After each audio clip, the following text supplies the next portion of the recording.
Welcome to episode 9, The Old Way, Cuckmere Haven and Seven Sisters. Again, I'm staying close to home. I love to travel, but I also enjoy exploring new places, even if they are just a short drive from home.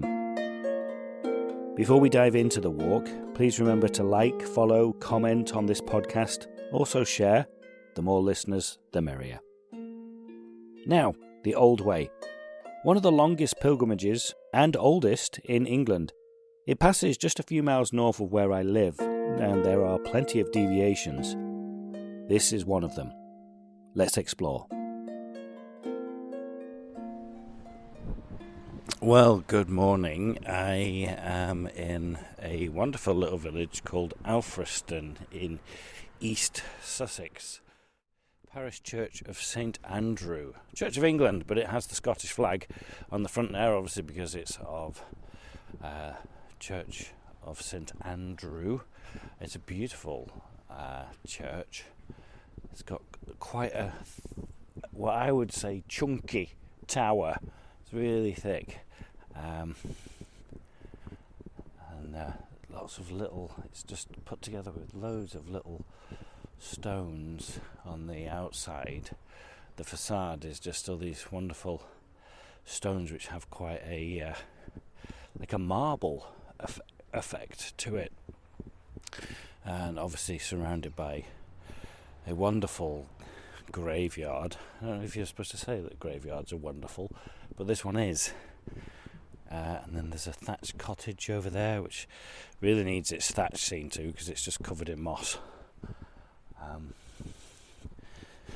But yeah, walking around the graveyard here,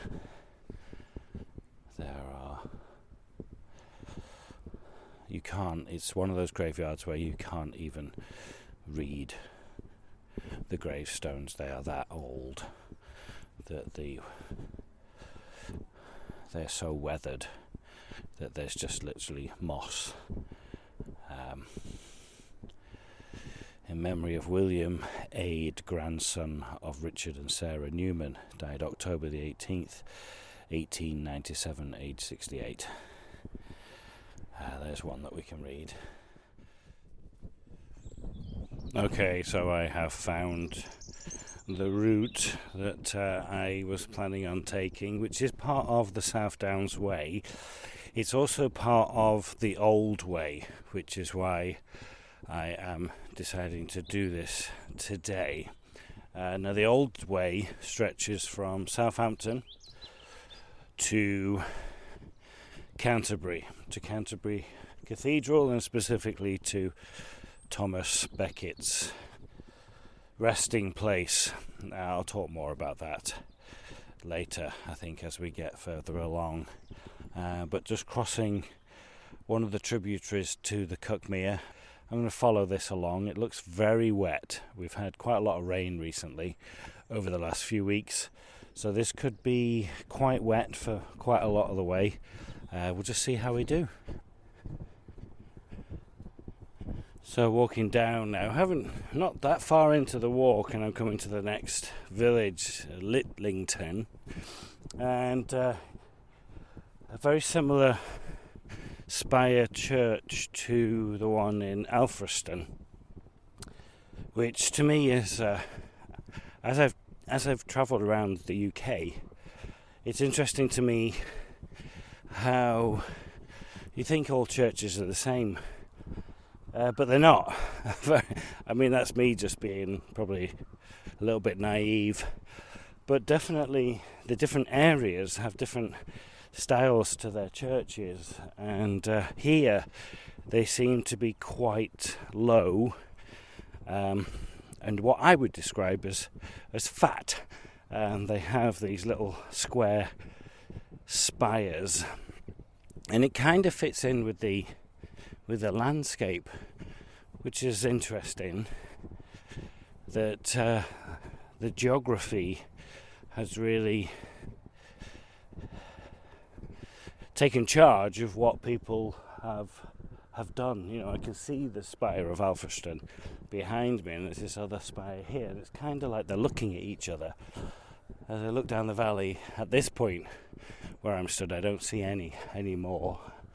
look down the valley towards getting through a very muddy path.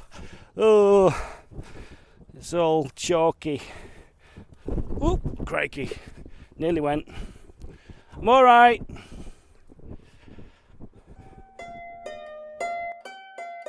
I am alright, honest. As I walk more in nature, my knowledge of the world around me grows. Here I am trying to do my best David Attenborough commentary. Now, I was about to say there's a very specific breed of sheep here now on my left. There's a herd of them. And they are very specific in that they would be goats. There's a lovely herd of goats. There's quite a few of them. They've got their little tails sticking up. Thank you. There you go. It's just confirming that there are goats. Yeah. I'm talking about you. Okay, I'm not talking to you. Just keep eating. Thank you. They are all looking at me. It's quite funny. I'm going to leave you alone now. But they've all got like brown heads, little horns, and their tails are all sticking up, and they're all pure white. And then in this field we're going to be walking along, there are sheep, and the farmer or the farm hand is just putting a load of sheep in here. But in the field, oh, here we go again. This is, what are they? Come on, everyone. Turnips. Yeah, I think they might be. No, is that beetroot? No. Yeah, turnips. Oh, and there's a load of sheep on the path. Oh, I don't like that. Because we know one of them's going to get angry. They're all on the path. Why are you on the path? Eat the turnips. They're all eating the grass that's on the path. And just go over into the turnips. Oh, there's a lot of them as well. It's not like 2 or 3. There's like a couple hundred. Oh, bugger. Anyway, there's about 20 of them off to my left, and they're all walking in one straight line. Literally being so stereotype and such a cliche, one following the other. And oh no, and now the one that's leading's cutting down towards me. Don't do that. Oh dear, and it's getting more. Oh, just eat the turnips. Oh no, now they're all running in front of me. Oh, I didn't want this. What do you want? Oh God, I don't know. Oh, here he goes. Yeah, I know. You stay over there. I'm just going to drive these sheep. I'm just driving this sheep. I don't know if I told you my story about driving cows in Santiago, on the Camino de Santiago. I don't think I did I? One day, I did get lost. It was the only time that I really honestly got lost on the Camino, and I had no idea where I was.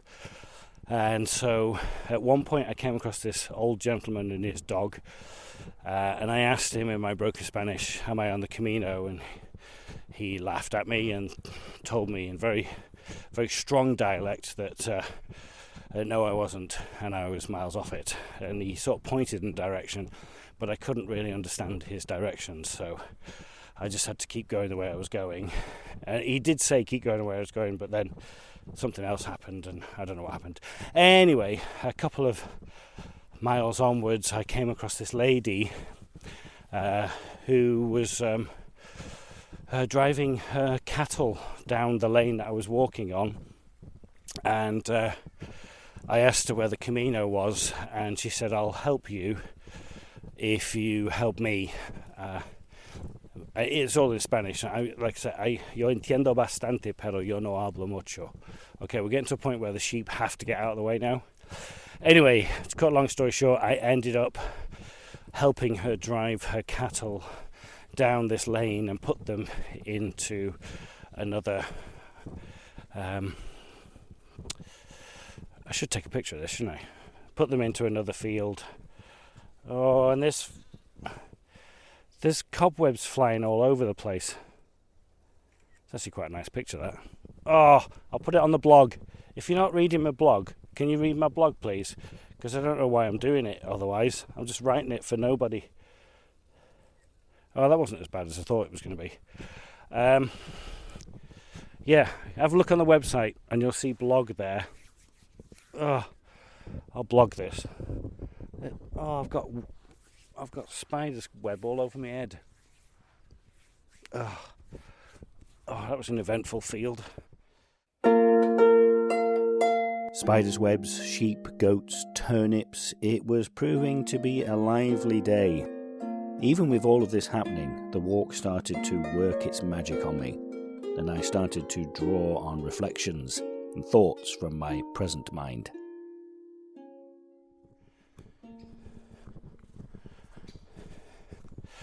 A couple of the podcasts that I've done, I've had a theme, and what I think about a lot is time, and our concept of time, and how we use our time, how we lose our time, how we may gain time. As I've grown older, I've come to realise how precious time is. I talk a lot about the most precious time is right now, is the present, is this moment that I'm in right now. It's the only time I've got. I have memories of past times and I have hopes of times to come in the future, but the only one is really right now. But it does fascinate me how time slows down sometimes. There are some days, some nights, even more so now as I get older, some nights when the night seems to go on forever because I just can't sleep. And then there'll be other nights where I wake up and I'm like, did I sleep? How did it get to be blah blah blah o'clock in the morning? There are some days that just fly by. There are some years that, here I am now in November. What has happened this year? I look back and I think, what have I done? And I compare myself to other people. I compare myself to years gone past that I may have had, to my siblings, to the rest of my family, to my friends. And a lot of the time, that comparison is very unfair to myself. I'm learning more so that as a human, we lean more into the negative than we do into the positive.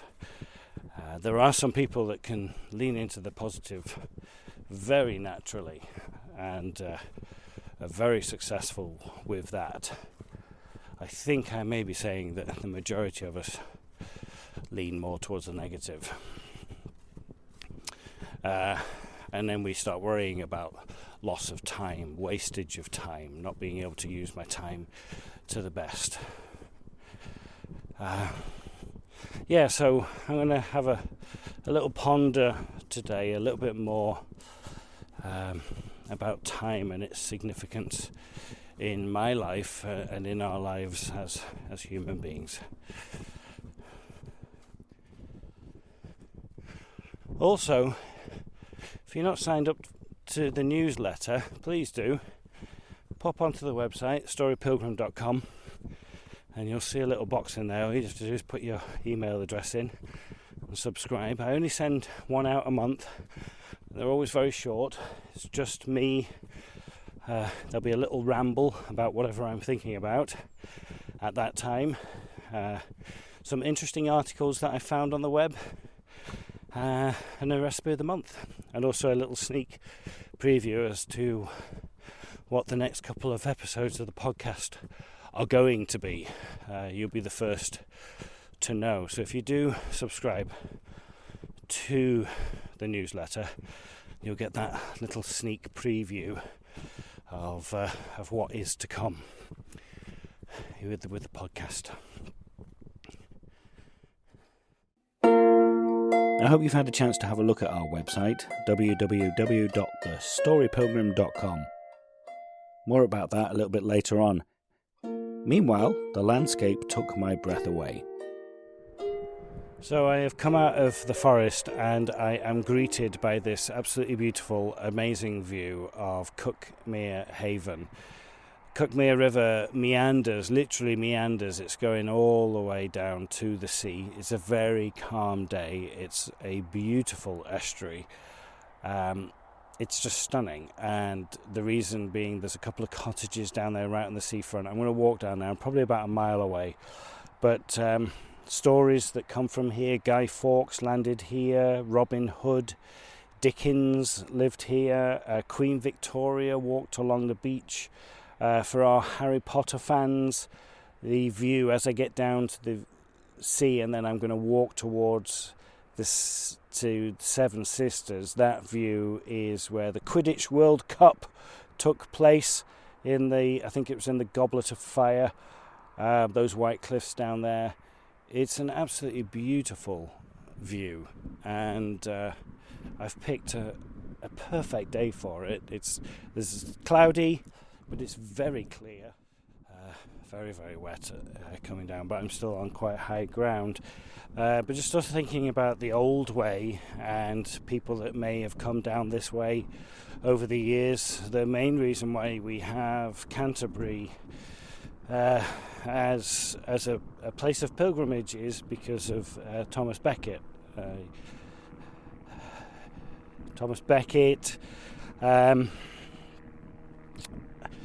Born 1119, assassinated 1170, canonized 1173 by Pope Alexander III. I think it was Pope Alexander III.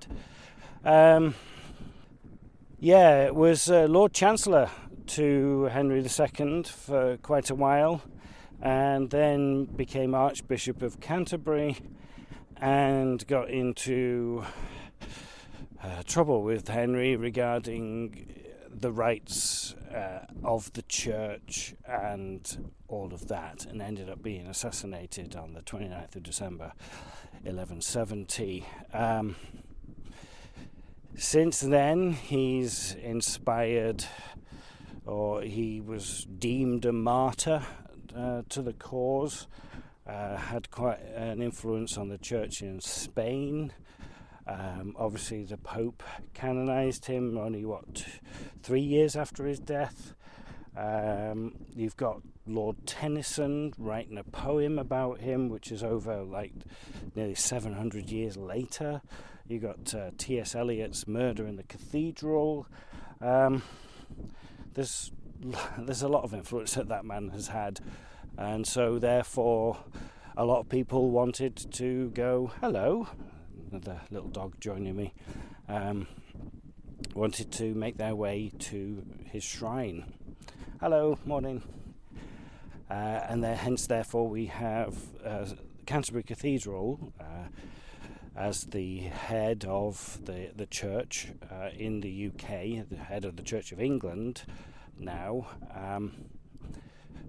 but has a huge influence. I only realised the other day that for some reason I thought Hindus, Muslims were much more populous on the earth than Christians. Got that wrong, Darren. 2.38 billion Christians in the world. Hindus is about 1.3, I think, or 1.6, something like that. It's about a billion less anyway.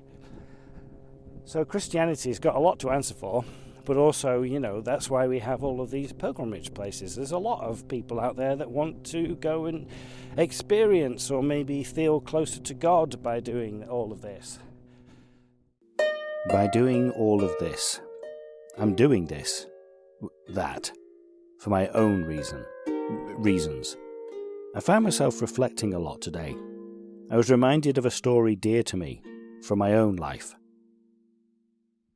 So back in 2017 I did the Camino de Santiago and also performed the one-person play underneath the lintel as I went. And just outside of Burgos there's a town called Hornillos. It's the first town you stop at outside of Burgos. And Hornillos translates to furnace on the Camino, and it was a very hot day that day, and Cornelius is a town of a population of 60 people. They have 2 churches and a Korean restaurant run by an Irish girl. And she used to be a theatre major, and so when we approached her and asked her if I could do the play there, she was absolutely delighted. So I did the play at this Korean restaurant, and there was about 15 people in attendance, and it went very well. There was a few distractions, but that's another story.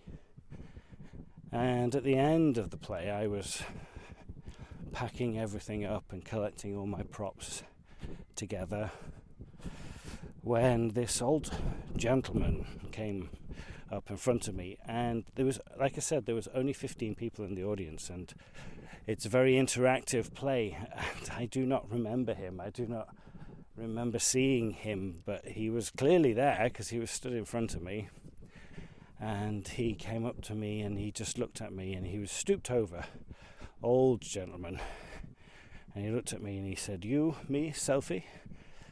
I'm just waiting for these delightful little ponies. I wonder if he'll let me come up and take a picture. Yeah, look up. He's eating away.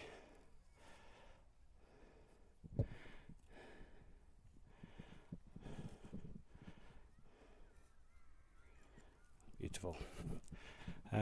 He was like, "You, me, selfie." So, yeah.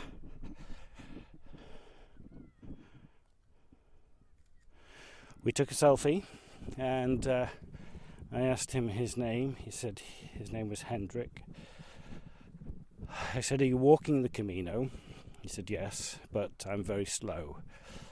He said at this point it'd taken him, I think, like 6 weeks to get to there, and I'd been going about 15 days, I think. He said, "I do 5-7 kilometers a day." I said, "Who are you with?" And he said, "I'm on my own." I said, "How old are you, Hendrik?" He said, 84. I was like, wow, you're 84 years old, and clearly was not in the best of health, but he was walking the Camino. And I said to him, I said, "Why, Hendrik, why are you walking the Camino?" And he said, "You'll laugh at me." I said, no, I'm not going to laugh at you. And he said, he told me how 20 years ago his wife passed away. He's from Germany. And ever since his wife passed away, he pretty much finished out his days working, would go home and stay at home in his apartment, and then he retired and he just stayed in his apartment. And then he said one day God told him to walk the Camino. So he got up and he's now walking the Camino. He did it straight away. And that to me was absolutely amazing, that no matter if you believe in a God or not, that man felt inspired to get up and walk across Spain. He was doing all 500 miles.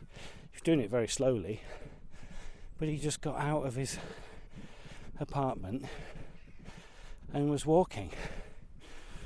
And he told me that story, and then he said, "But I'm very, very tired. Can I go to bed?" He asked me permission to go to bed, and I was like, "Absolutely, go to bed." He thanked me for the play, and off he went. I was very, very deeply touched by that, and the next day I was out walking again. One second. Morning. Okay. Let's get through this style gate, I should say. Oh wow, now I'm looking down and there is a view. Oh, that's gorgeous. I'm up on the cliff and now I can look down at the beach and the estuary of Cuckhaven. I'm going to take a picture of this, and absolutely, please look at my blog, because this photograph will be on there. Oh wow, that is just... And look at that, that's 40 minutes from my house, and I've never experienced it before. The perfect day for it. Again, I'm so lucky. But the next day, going back to Hendrik and the story,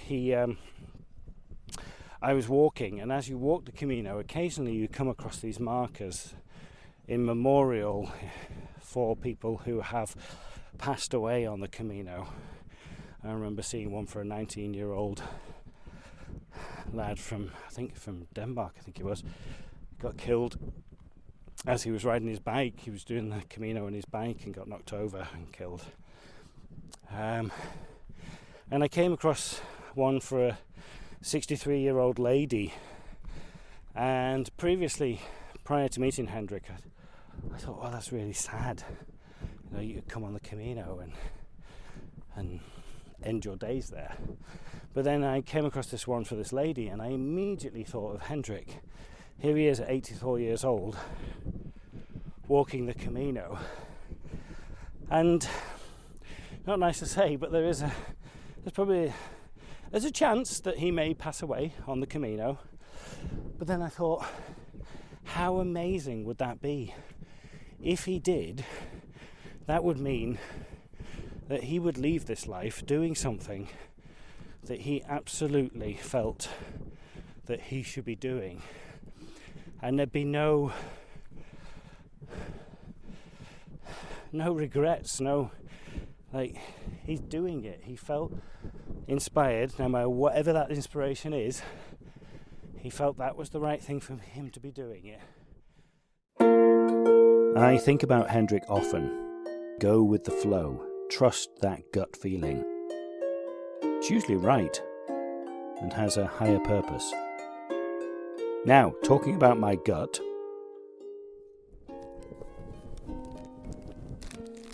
so I've got to a point along the Seven Sisters now where it's time for some lunch. I haven't sat and had my lunch with you for a few episodes now, so this is an absolutely wonderful day, discovering another area close to where I live.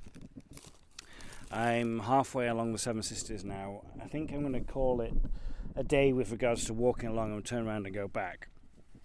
But I have here my trusty Warburton thick, toasty white bread and liver sausage. Oh no, see, that's a taste going way back. I haven't had a liver sausage sandwich for decades, and that's really nice. That's like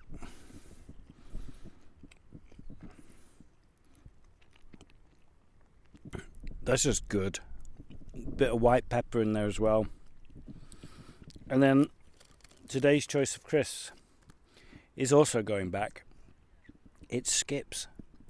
I mean, who remembers Skips? I mean, they've been around a long time. Prawn cocktail flavour. They literally crunch and melt in your mouth at the same time. How does that happen? They're just like little hats. You can put them inverted on your mouth, on your tongue, or not. They just sort of stick on the end of your tongue like a little cap. And you can either just let it melt there, or if you're like me, impatient, you just eat it. So that is a choice of lunch today. I'm sat here about 10 feet from the edge of the cliff, looking out over a very calm sea. Some may say silver-flaked sea, if you were Oscar Hammerstein II. Is it Steen or Stein? But yeah, it's just a lovely walk. I think also you got the contrast of the black rock, which is on the sea shore, it's the beach basically, and then you have this black rock, and then you have these white cliffs, and then the green of good old Blighty. Such a beautiful setting to have a lunch break. I set off back towards my car. The way was getting busier, more people taking in the scenery.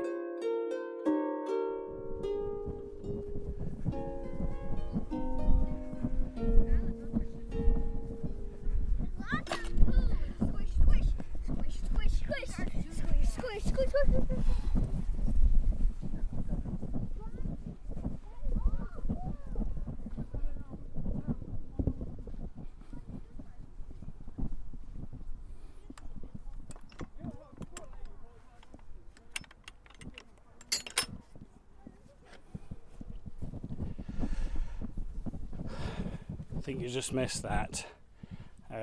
As that family came through the gate, there's a big pile of horse poo there, and you heard the mother just go, "Alan, don't touch the poo." I mean, kids are great, aren't they? I mean, it's there, so of course it's got to be touched. Oh, to be back in that time when you were a kid and you could touch poo. I cannot stress it enough. If you you might say to me, "But Darren, I don't like walking." That's fine. It's absolutely fine. Whatever it is, find it. Find whatever that is to get yourself out of the normal runnings, everyday runnings of life, just to find that little bit of tranquility and peace for just half a day, whatever that might be.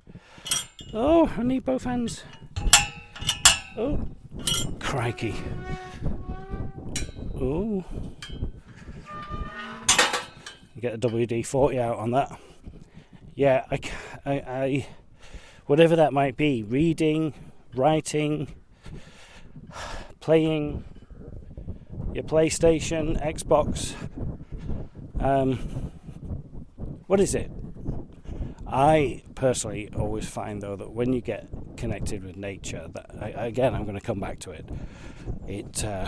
Don't touch the poo, Darren. There's lots of poo. That teaches me so much. I mean, I'm part of it, aren't I?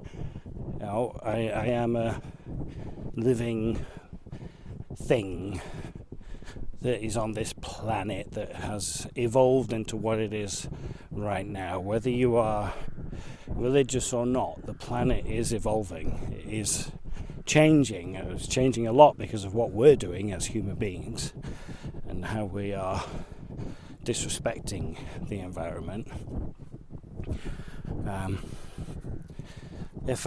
don't think I have mentioned it before, but I don't think it's been put into any of my final edits. But my good friend David has a podcast called Trees a Crowd, and it's wonderful. It's absolutely delightful. Please go and listen to that. If you enjoy this, you are definitely going to enjoy David's podcast.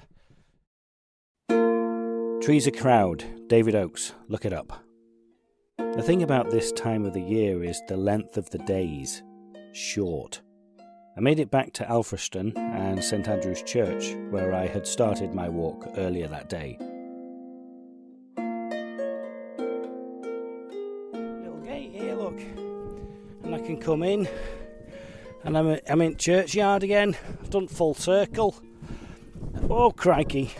Big puddle, I'll miss the puddle. Oh, this area of the churchyard's the newest bit, so here's the new dead people. You can tell who they are here because they're all new. Look there. I won't name any names. 2021, 2021, 2017. Yeah, 2023. So What a delightful walk. And Alfriston that I'm coming into now is an absolutely beautiful little quaint English village with its inn, pubs, coffee houses. It's absolutely beautiful. Thank you. Hi. And like I said, the church is quite spectacular as well. Very different style. So if you're ever in this area, definitely get down to Seven Sisters. Definitely have a look at Cuckmere Haven. It is absolutely beautiful. But try and come when it's not been raining so much, because it won't be as muddy.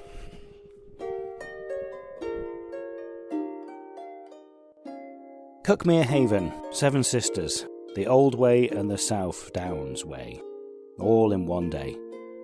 Plenty of wildfowl, a tribute, and a huge thank you to the National Trust. They do so much great work. Look them up and visit one of their several properties, parks, land. Just go and enjoy. I'm blessed to be able to do this. I'm lucky to be able to take the time off to be able to go for a walk, think, reflect, and share this with you. If you have any suggestions, any at all, please get in touch. Email me at connect@thestorypilgrim.com. You can find me on Instagram, Facebook, and X. Just search for The Story Pilgrim. I'd love it if you share this podcast with those who you care about, those who are searching, those who want to be inspired, who are inspiring. Be like Hendrik. Follow, like, comment. Until the next time, keep listening. The Story Pilgrim was written and produced by Darren Hill. Original music by the amazing Anya Backer. Buen Camino.